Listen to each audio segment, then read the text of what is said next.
Welcome to Crimepedia. We have a little bonus for you. Woohoo! Bonus episode. How exciting. Once again, I'm your host, Morgan, and with me, as always, is Cherry.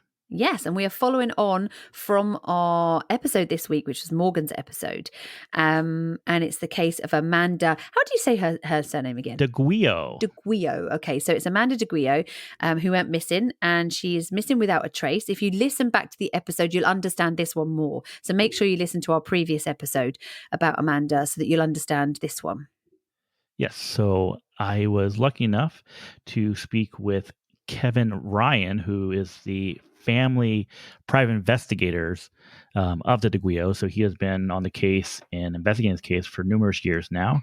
And we got to speak with him and talk to him a little bit more about Amanda and his investigation.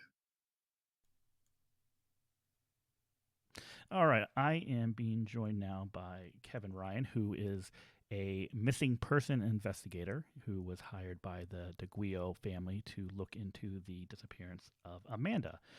Hello, Kevin. How are you? I'm good. How are you? Very good, thank you.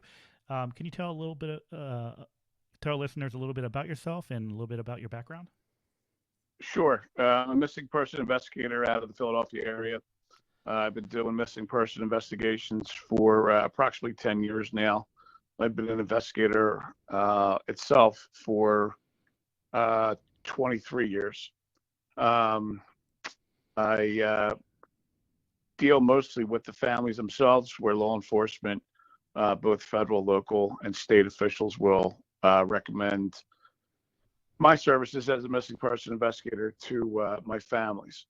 What makes me unique and different from any other missing person investigator in the country is I don't charge my families for my services. It's completely free. Pro bono. I don't charge 1 cent no matter the outcome of the case. I was brought up in a family where giving back was always something we were taught to do. So, with that being said, this is my give back to the community and the nation. That's really, really good. How many cases do you think you've covered, or how many cases do you think you do in a year? Total, I've had 64 cases. Out of 64 cases, I have 63 where there has been closure, so to speak. Unfortunately, some have been deceased and others have been found alive. I have 1 case current where I do not have, we don't have an outcome yet, and that's this case, the Amanda DeGuio case out of Drexel Hill, Pennsylvania. Now, how did you become involved in Amanda's case? The family knew a family member of mine, and the family member of mine obviously told Amanda's family that I was a missing person investigator, and that's how the connection became apparent. And that was in November of 2014. So really shortly thereafter, after her disappearance, and shortly after she was reported missing. So you were I'd say you're pretty much involved almost from the start. Correct. I think there was about 4 months there where I was not actually on the case, but I was brought up to speed pretty quick with it. Now, when you first started on Amanda's case, or really any other case for that matter, what are your first steps in doing the investigation, and also how do you engross yourself into the case? So I'll make it easy. I'll make it a generality so that, which is, I didn't do anything different on Amanda's case than I do on every case, just so you can get a feel of how things happen. So once I get brought into a case, I interview immediate family members, and I just sit there and I take notes, and I don't really care so much about the day the person went missing as much as I care about what led up to that day. Okay. Whether it's a few days before, a week before, what kind of life were they living? What was going through their mind? What were they doing? Who were they hanging out with? Did they have any big life experiences, or did they have downers, meaning life experiences where they were down in life? That kind of information lead up to tell me pretty much why, where, things of that nature, when they went away. So in a missing person case, nobody's ever excluded, like nobody's ever eliminated. And you start in the middle, and it's the immediate family. Then you branch your way out. But nobody, obviously, in these cases are ever eliminated until you have resolution. So I'll take a ton of notes and figure out from those notes which direction we develop the direction of where we're going to go. So in Amanda's case, for instance, interviewed the family. They gave me everything, her background and things like that. And pretty much, with Amanda's case, the day she went missing, it wasn't something that she expected. It wasn't something that she planned. It wasn't something that, where she left a note or that sort. All signs led that when she walked out of that house, she would be back. Now, tell us a little bit about Amanda. What were you able to learn about her during your initial interviews with the family? Amanda was always one step ahead of everybody else. She was a very, very, very smart person. She had 2 children. She was a very good mother, but she was very, very, very smart. And that is always one thing that has played into my mind in doing this investigation was, you want to be smarter than the person that's missing. Or if you think that there's foul play or if something's murder, let's say, you want to be smarter than the suspect. Okay. So in this case, we always knew that Amanda was smart. We always knew that Amanda knew people. We always knew that Amanda had connections, good, bad, or indifferent. She always had connections. But one thing each day that led her back to that house, and that was her children. Now, Amanda was struggling with drug dependency and addiction at the time of her disappearance. How did this take a toll on her life? And would you say that she lived a high-risk lifestyle? I would say Amanda did live a high-risk lifestyle. She had been clean up until so right before she went missing, she took a trip to Florida with her family. And that was, a little bit before she went missing, weeks, I believe. She was clean during that trip. She had been clean for quite some time. But I would say that the high-risk lifestyle that she led allowed her to interact with people that weren't of upstanding character. Now, prior to her having this drug dependency, I'm assuming she was an upstanding citizen, or she wasn't hanging around less desirable crowd, correct? Correct. Now, you did mention the trip that she had taken with the family just before her disappearance. How did her family describe her demeanor during this trip? And was there any sense from the family that she might have been struggling with sobriety? No. Family described the trip as a family trip. She had fun. Amanda was always in her own little world, so to speak. But she interacted with the family. She interacted with the children on that trip. As it relates to sobriety, I don't know 100% for fact, but she could have been. And obviously that's going to have sobriety is going to allow somebody to be withdrawn at times, or, like withdrawn from the situation that they're in, or, things of that nature. I didn't get any factual statements saying that she was struggling with sobriety, but it doesn't mean she wasn't. Okay. Now, when they returned from this trip, did the family mention or notice any sort of changes in her? No, other than she wasn't doing, any type of illegal narcotics or anything of that sort that they could see. Like I said, she was clean up until she went missing. But in the past, she had struggled with some addiction. Was Amanda working at the time?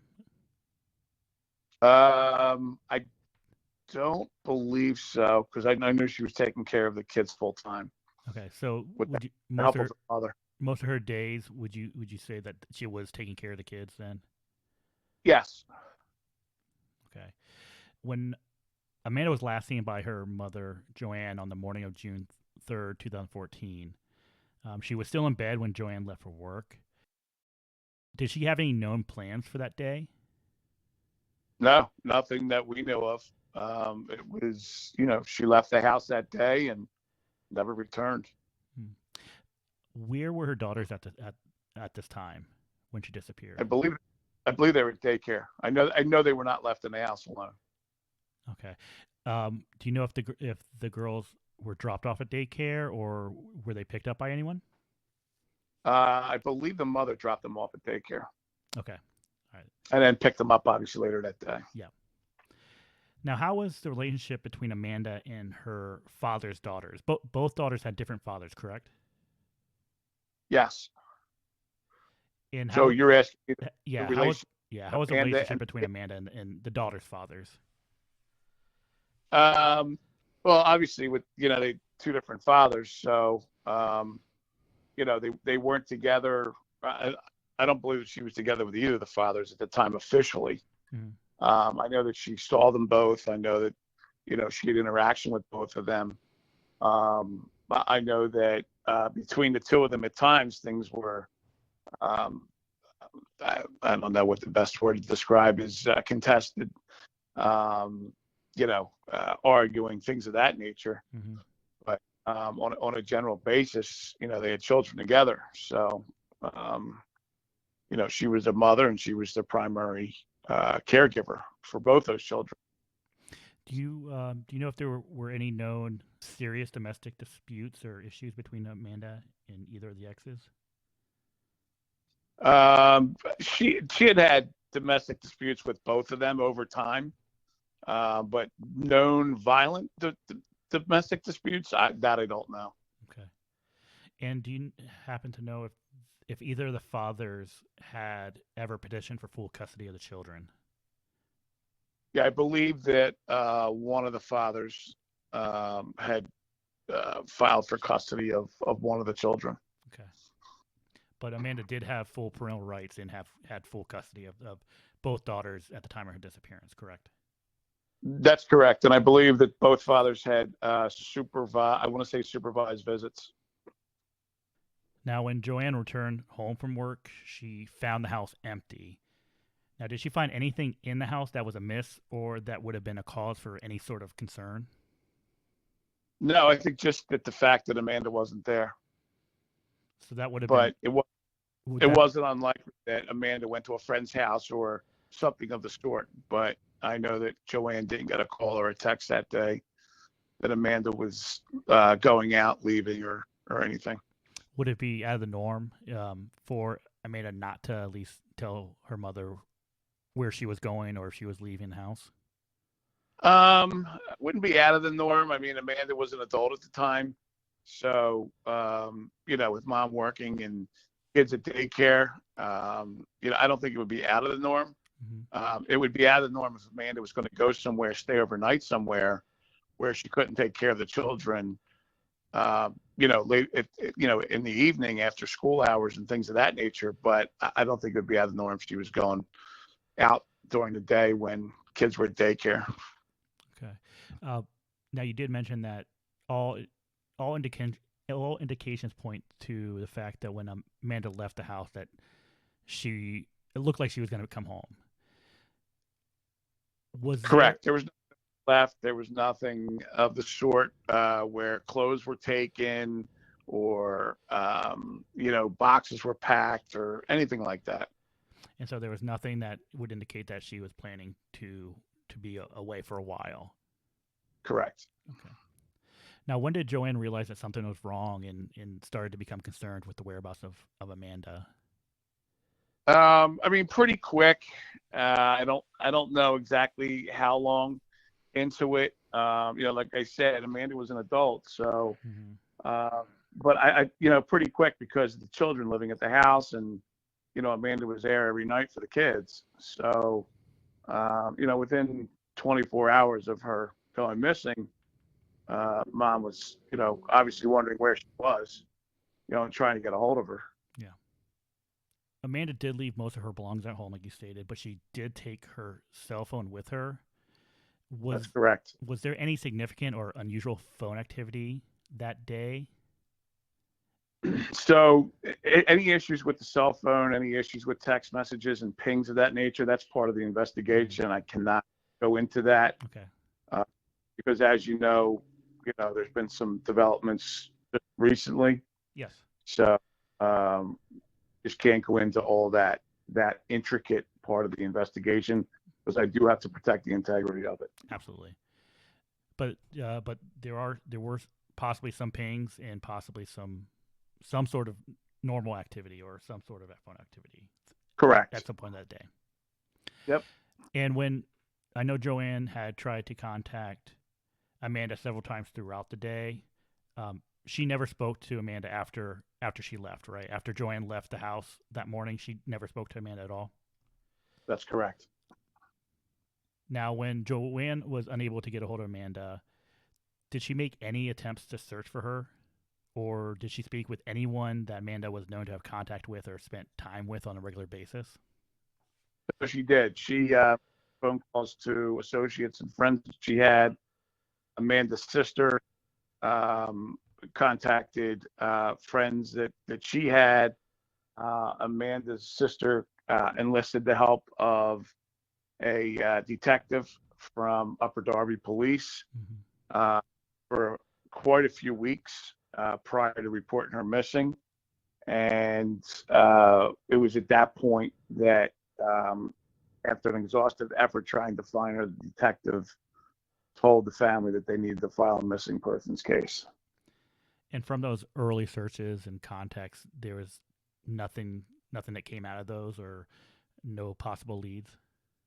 So I can tell you from the day that she went missing until today, there has never been any positive video, any positive identification of Amanda DeGuio. Upper Darby is a suburb of Philadelphia, but it's a very large suburb. It's heavily populated, correct? It's heavily populated. It's not that big where it lies within the county of it lies within Delaware County, Pennsylvania. It is just off the Philadelphia jurisdiction. So it actually connects to Philadelphia. It is a large area, but it is heavily populated, like you said. Now, with that in mind, I would assume that there would be at least some sort of security cameras in the area. Would it be normal for someone like Amanda, who did not drive and who possibly could have been walking somewhere, not to be caught on video, if that was the case, if she was walking, say, to a convenience store or the likes? No, we know Amanda was picked up that day. Okay. We just So don't know by who. Correct. She would be picked up on camera if she was walking.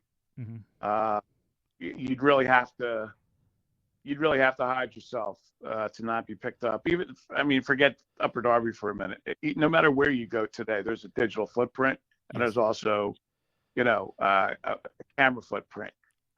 She would really have to disguise herself. She would really have to bypass a lot of avenues, and she wouldn't be able to go into like major stores without being seen. So she took something such as, like, if she took a train into downtown Philadelphia, I'm assuming there would be possibly video of her either at a station or on the train? Numerous videos if she was getting on a train going into Philadelphia. Okay.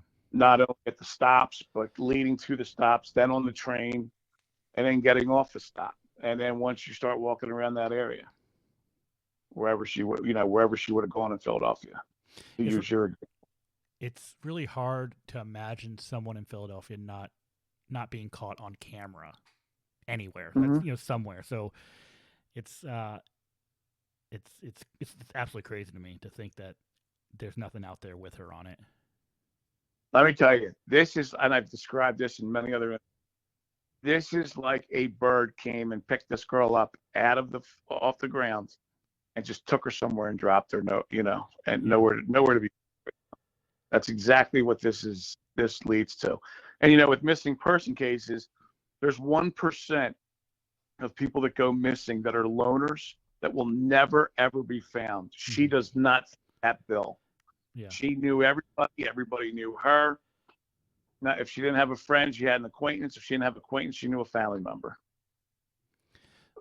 Was Amanda active on social media? Yes, she was. And was there any no social media activity after her disappearance? Correct. Okay. Now, just over a week after Amanda disappeared, the Upper Darby Police Department issued a warrant for Amanda's arrest for identity theft and receiving stolen property, amongst other offenses. Now, police have stated that Amanda had picked up a prescription for OxyContin that had been written in someone else's name. There does seem to be some confusion surrounding this event. There are numerous reports out there that have indicated that Amanda picked up the prescription after June 3rd, but this event might have occurred before the 3rd. Can you clarify when Amanda picked up the prescription that this warrant was issued for? It was before the 3rd. So it was because, before. like I said earlier, she hasn't been seen, positively identified, seen anywhere on cameras that I'm aware of. Okay. Now, was the person who the prescription was written for, was that someone who was known to Amanda? I believe so, yes. Okay. All right. Now, the family did not report Amanda missing to the police until August 27th, 2014. In the time between the disappearance and the missing persons report being filed, what did the family think happened to Amanda? And I think you kind of briefly, you mentioned this. What were there any substantial attempts to locate her by the family prior to reporting her missing? So yeah, I mean, the family was looking for her. They, like I said, they enlisted the help of a detective from the Upper Darby Police Department to help them look for her. They, enlisted the help of family members, friends, acquaintances, things of that nature. Honestly, they didn't know what to think, just like they are today. Yeah. Nobody knows what to think. Nobody knows what happened. And during these investigations, it makes things very, very difficult because nothing is ever taken off the table. Yeah. So was she abducted? We don't know. Was she murdered? We don't know. Did she run away? We don't know. Is she lying somewhere deceased because of a medical emergency? We don't know. And that's, was she trafficked? Again, we don't know. And that's what the hardest part about this whole case is. Yeah. Now, quickly, just back to the family vacation. I know on vacation, there was some sort of indication that she was considering or interested in going back to rehab. Were there any firm details with that? Was there a date that she was looking at that possibly going to rehab, or was this just early talk about going back into rehab? You know what? That's conversations from what I'm hearing were with the family. I did not have those conversations with them. Okay. That would have made, for my investigation, that would have been smaller on the list than what led up to, let's say, June 2nd, June 1st, the morning of June 3rd. So whatever those conversations were, if they were had by the family itself. Okay. Now, with the stigma of drug dependency and addiction, do you believe that this affected how law enforcement initially viewed and investigated Amanda's case? No, absolutely. Absolutely. And it's something that we all, listen, as investigators, we all fall into that category where it's kind of like, okay, well, maybe they were addicted and maybe they're out on a 6-week binge. All right. Or maybe they're addicted and, they're hiding out until they sober up, things of that nature. Yeah, absolutely. This played into effect, because if she wasn't, then the police would have taken this a lot more serious at the time and would have been doing a lot more. Now, it appears that for the most part of 8 years, there has been little progress made in this investigation. Is there anything that you can account for the lack of credible tips in this case? This is a case that is going to get solved by good old-fashioned police work, and that's interviewing, and to continue to interview 3 and 4 times the same people. We all talk about the deathbed confession. We all talk about a jailhouse snitch. I'm not going to sit here and tell you there hasn't been any of that, but nothing has panned out. Yeah. Nothing has panned out. Do you think that the people that could possibly have information or be involved, do you think there's an issue with credibility with some of these potential witnesses where either they're looked at as, trying to get something out of the family or out of the police rather than actually having solid information? Oh, absolutely. And not even this case. You run into that in every case, and you run into that in every area of America. I mean, you could be in some of the most affluent areas, and you still run into credibility issues. You could be in some of the poorest areas and still run into those type of issues. And we are running into that in this area. The one thing about in this case, rather, the one thing about Upper Darby, everybody knows everybody. Everybody knows somebody. Everybody's acquainted somehow. So I can tell you alone, I've done over 60 interviews on this case. And yeah, credibility is an issue. Or somebody has followed a rumor, or I've heard this. Yeah. It's, rumor follows another rumor. This does seem like a case that has a lot of local rumor. Is there any specific local Upper Darby rumors that have some legs or made your ears perk up? No, not at all. Because the same rumors that go around haven't produced Amanda. Yeah. So the more you hear, the less you're likely to react, because it's the same. If I use the rumor as numbers, if the rumor is 3, 4, and 5, the next person's going to give you 4, 5, and 3. They're going to give you the same context, but they're not going to give you the same scenario. You know what I'm saying? Yeah. So that's where we kind of are right now. Now, in June 2022, it was announced that the FBI was getting involved in the investigation. What would have prompted, this is just a very vague question, but what would have prompted this type of investigation to go federal? I know that there's probably a wide, range of things that could lead the FBI into joining. Can you kind of go over your thoughts or what could have caused the FBI to get involved?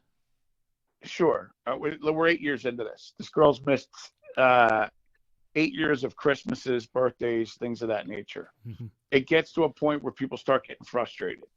The FBI has always been involved in the case. They've always been, privy to information, but they've never been, for lack of a better term, opened a jacket, meaning they never had this as a case. They've been consulted in different areas on it, but in June of 2022, that's when Upper Darby made the announcement that the FBI was getting involved. So in order to get the FBI involved in cases, the investigating police department, or the investigating agency, the lead agency, will need to ask the FBI for help in coming in and giving them a hand. So that's exactly what Upper Darby did. They consulted the FBI at this point and said, okay, we need you on this case. We need more eyes. We need more resources. So that's what they did. And I'm assuming, you as an investigator, did you find this a significant development in the investigation? This should have been done 6 years ago, 7 years ago. This should have been done immediate, in my opinion. But again, we're all in this for the same reasons. Everybody's going to have an opinion about why, where, when, and how.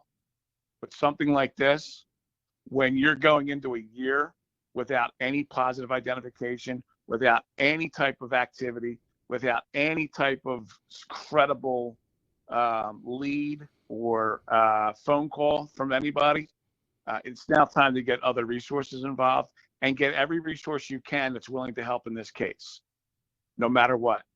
Regardless of what this girl did or didn't do, she deserves a voice, and she deserves the same courtesy as somebody out there that may not have led that risky lifestyle. Yeah. Yeah. You're absolutely right. You're absolutely right. Do you think that in this day and age, is it abnormal that a person like Amanda could fall completely off the grid and there be no real indication of where she could be or had been, and also that there's if somehow she passed away either accidentally or by the hands of someone else, that there is no body? Do I find it abnormal? Yeah, in this I day do and age. find it. I do find it abnormal at this day and age. 30 years ago, no, I wouldn't find it abnormal, because you can hide things, you can conceal things in a more manner where things aren't going to be found. As I said to you before a couple times, you've got that digital footprint, Mm-hmm. you've got social media, and you got people out there that can't shut up. Yeah. Okay. Yep. So let's just say that we're dealing with foul play. Okay. It's been speculated. Let's say we're dealing with foul play. Mm-hmm. If somebody did her in, they're not going to be quiet about it. They're going to confide in somebody. Mm-hmm. They're going to say something to somebody, whether it's the full truth or they're going to skate the surface. They're going to say something. Somebody out there knows what happened to Amanda. Somebody out there knows where Amanda is. That somebody refuses to come forward, or we haven't reached that person. I don't believe in the latter of the two. Gotcha. Now, on September 14th, 2022, law enforcement announced that a search warrant was being executed on a property in Nottingham, Pennsylvania, some 50 miles west of where Amanda went missing. Was this search warrant issued based on new information that was received? So let's take a look at a search warrant, okay? Yep. And again, we'll bring it back to the case in a second. Okay. The search warrant is obtained, okay, by an investigating agency from a judge based on probable cause, mm-hmm. based on information that law enforcement believes they need to get a search warrant for. And a judge has to sign off on that. Now, I can tell you, and this is strictly opinion, you've got a case that's 8 years old, okay? No judge has ever signed off on a search warrant prior to 8 years ago, from 8 years until now. Mm-hmm. I don't know for a fact that any other search warrants have ever been tried in anywhere in this case. This, to me, is the first one that I know of. In order for a judge who's going to want to sign this search warrant after 8 years, and the information that's in that search warrant has to be pretty good, that he or she is going to sign that and let them search a property. Now, in a search warrant, sometimes you just go for the whole property, exterior, interior, anything that's on that property, including buildings, sheds, and things of that nature. There's other search warrants that say that we're only going to go for the structures on the property inside and out. Mm-hmm. Other search warrants say we want to dig on the property. We want to check this one area. So you can make search warrants very, very limited, or you can make them very, very broad. As a judge, again, my opinion, I'd want them as limited as possible so that there could be some kind of control in that. Okay. So somebody came forward, gave police specific information, possibly that only somebody would know if they were with the person that was last with Amanda or knows where Amanda is. Mm-hmm. That's how close that person has to be to that search warrant. So that search warrant from there. So it can't be based off of hearsay. It has to be someone that has. Somebody has to have direct knowledge. Mm-hmm. Anybody signing a search warrant on hearsay, that's a problem. And everybody, any judge knows that that's a problem. Any officer, any law enforcement agency knows that hearsay is not admissible in court. So this is very substantial information that law enforcement have to get this search warrant and to execute it? Correct. Now, how good's the information going to be 8 years later? That's a different story. You're not going to know until you get on that property if there's even anything there. Now, I mean, we're talking 8 years. Oh, go ahead. I said we're talking 8 years. So let's step away from the case for a second, and let's say, you get a search warrant for a field. Okay, well, what are you looking for in that field? You're looking for an area that is disturbed. Mm-hmm. You're looking for an area that is different from the area around it. But after 8 years, everything's going to go back to pretty much normal. You still might find certain things that are disrupted. Yeah. But any area that doesn't look like that hasn't gone back to normal or that's not normal, that's where I'm getting a search warrant for. So in this situation, somebody gave specific information about something on or in that property that related to Amanda's case. None of that stuff has been privy to the family, to me, to anybody else, because it's all part of the investigation. Now, from that search, are you aware of anything being found or learned from the search of the property? So we're, 11 days out, 12 days out of that search warrant now? It was a fishing expedition. There was nothing found.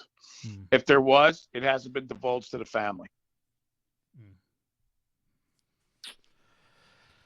I mean, it took 8 years, but that's quite a change in the investigation right there. Just with that one search warrant, how people view this case, where you go from a missing woman who possibly could have had an overdose, and I mean, she probably could have still had an overdose, but to now have it look like, or at least have investigators looking into her body possibly being hidden and having it be foul play involved.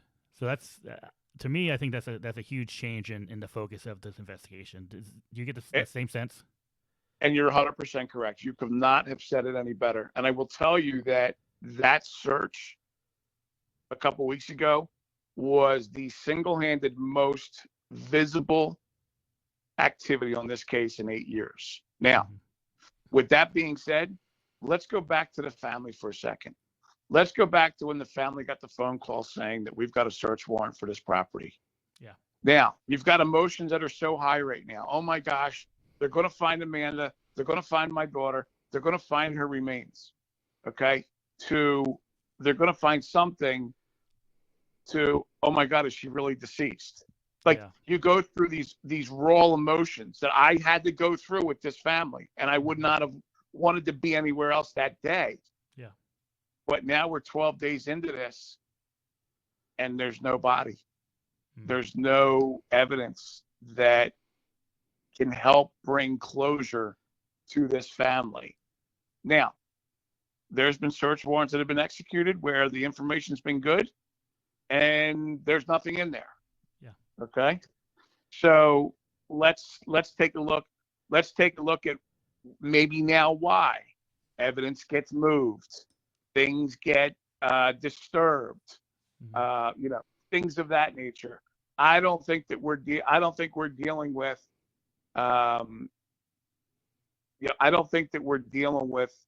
them going there that day looking for a body. I think they were looking for certain types of evidence there. I don't know what. Okay. So, again, without any information from law enforcement, now you've got the family like, oh my God, my emotions were so high. Now they're back to normal again, and now things are going to be quiet. Just think of that as your own family, how that's going to make you feel. What do you tell a family in these type of situations where you get a rush of, I don't know if it's a rush of adrenaline or this hope that something is going to come out of the search warrant to the realization that, okay, maybe there's nothing here. How do you tell a family to handle that situation? It's like going to the damn doctor. Hurry up and wait. You got to get there. You got to wait for everything to get finished, and then you've got to wait days for an answer, or you got to wait days for for something of that sort. Yeah. I mean, you had 60 investigators out at that property that day. Okay, I'm going to tell you right now, if there was a body found, or if there was something of significance found on that property, it would get leaked. 100%. It would get leaked, because I know for a fact that within those 60 people, I know of at least 2 leaks, and nothing has been said. Nothing's gotten back to me. Nothing's gotten back to the family, other than we're still working on it. What needs to be done here is you need to take 150 people that have been interviewed in 8 years and re-interview these 150 people to try to jog their memories more. As I said to you in the beginning, somebody out there knows where Amanda is, knows what happened to Amanda, and holds the key to what that piece is that we need to bring her home. And that kind of led into my next question, which you kind of answered. Where do you believe the search and investigation into the disappearance of Amanda DeGuio go from here? So just hitting the potential witnesses, the potential persons that you've interviewed prior, and just hitting them again. And if they didn't get anything from that search warrant, then you start re-interviewing. If they got something in that search warrant, something that we don't know about, then you take that piece of evidence, whether it's vast or whether it's small, and you feed off of that, and it'll take you to the next spot where you need to go. And I hope that that's what is going on, because we don't know what's going on. Yeah. But I can sure tell you that there was nothing big found at that search that would allow the family to put 2 and 2 together about where Amanda could be at this point. We're talking 12 days. If there were remains found there, the family would have been notified by now, even with DNA, that there were remains found. Now, is there anything that we or our listeners can do to help the DeGuio family? Again, pray for the family, eyes and ears of the, of anywhere in the area, and, the Philadelphia area. If you have listeners there, help find Amanda DeGuio's Facebook page. Just send some notes. The family reads everything. Notes of encouragement, notes of feelings, and notes of thought. But the biggest thing is just pray that we get closure, sooner rather than later. It's been, like I said, 8 years. Well, Kevin, it's been wonderful. I'm so thankful that you took the time to speak with us today, and I hope that this can be another case that you help find resolution to. Thank you. Yeah, I appreciate you having me, and I was glad that I could come on your show and give as much as I could about the investigation. All right, thank you. So there you have it. That was my little interview with Kevin Ryan. That was so interesting, but the problem is it's given me more questions. I've now got more questions than I had before.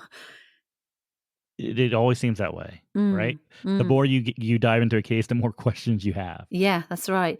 Well, I mean, hopefully that Kevin can, keep working on this case alongside police, and hopefully he can help bring some answers to Amanda's family and to Amanda's children, at least, because growing up, not knowing what happened to your mum must be really tough. So hopefully, let's hope that all the work that he's doing, all the work that he has done already, hopefully that's going to help in the family's quest to find her. Yes. Now, if you do have any information about the disappearance of Amanda DeGuio, you can contact Upper Darby Police Department at 610-734-7669. And you can also contact us if you want to pass any information on, and we will pass that right on for you as well. As always, you can do that anonymously, and we will pass on your details to the police department, the relevant people that are dealing with it. So if you would be kind enough, we would love for you to give our little show a rating. It helps us move up the podcasting charts, which is very important in podcasting. So you can do this just by leaving us a review, a 5-star review, or just click on the 5 stars if you don't want to I can't even speak, leave a review. That would be great, and we would really, really appreciate it. And we'll be quite happy for you to share us with your friends. If you know someone that loves true crime or would be interested in some of the cases that we've covered, please pass our podcast on. We would love that. Absolutely. So for now, be nice. Be nice. You can do the buys because I'm rubbish at that. All right, here we go. And bye. Very well done.